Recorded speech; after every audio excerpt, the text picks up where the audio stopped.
from Georgia, Mr. Carter, for 5 minutes.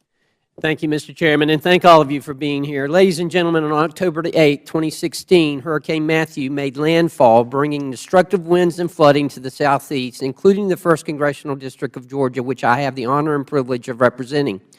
The damage was widespread, but one community that was particularly hard hit was the Westlake Apartments in Savannah.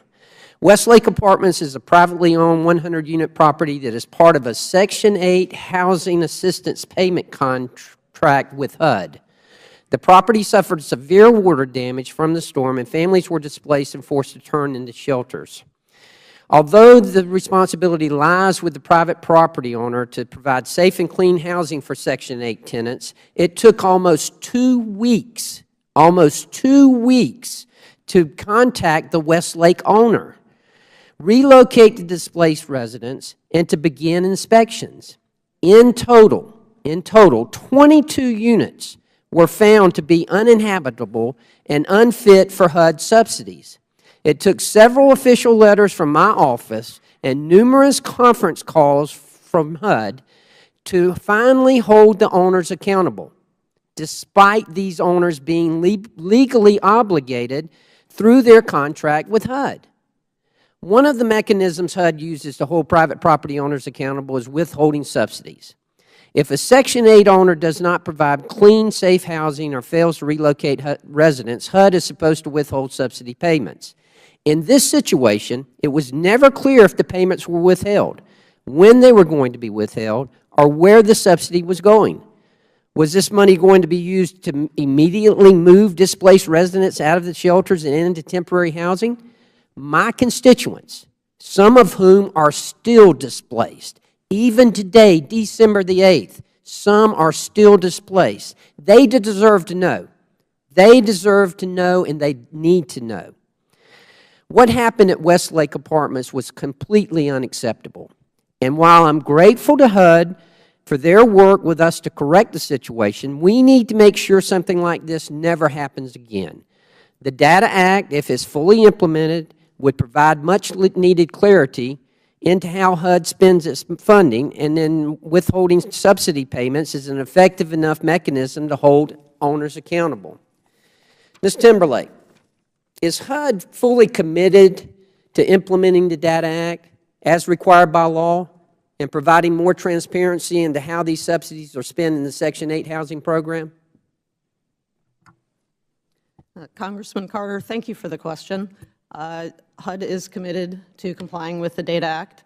I understand that you and Secretary Castro have previously spoken about this issue. On numerous occasions. In fact, I've invited Secretary Castro 4 times to visit this area. Haven't seen him yet, but I've invited him 4 times. He hadn't been down there. Look, you know who the face of the federal government is in the 1st Congressional District? You're looking at it right here. You know who had to face these residents and tell them about this? Right here. Now, that's fine. I'm a responsible person, and I can handle that. But I don't want to have to call the Secretary of HUD and invite him down 4 times, and he has no interest at all in coming down there and helping these people. These people were displaced. Have you ever been displaced out of your home? No. Have you ever had a flood at home? What happened? Tell me what happened. I need to go back, and I need to tell these people what happened. So you tell me what happened. Congressman Carter, I understand that your staff has received updates on the progress that the owner has made. We're not talking about the progress. I'm asking you what happened. Why did it take 2 weeks to contact the owner? Were the subsidies withheld? Sir, my office is not involved in overseeing Section 8 multifamily housing properties. I do want to go back to a point you made earlier. The Data Act is focused on creating more transparency in financial reporting related to all of our projects. I'd be happy to take back your specific concerns to my colleagues. How can I take them any higher than taking them to the Secretary himself? I spoke to him on 2 different occasions, invited him 4 different times to come down and see what was going on here. Hadn't seen him yet.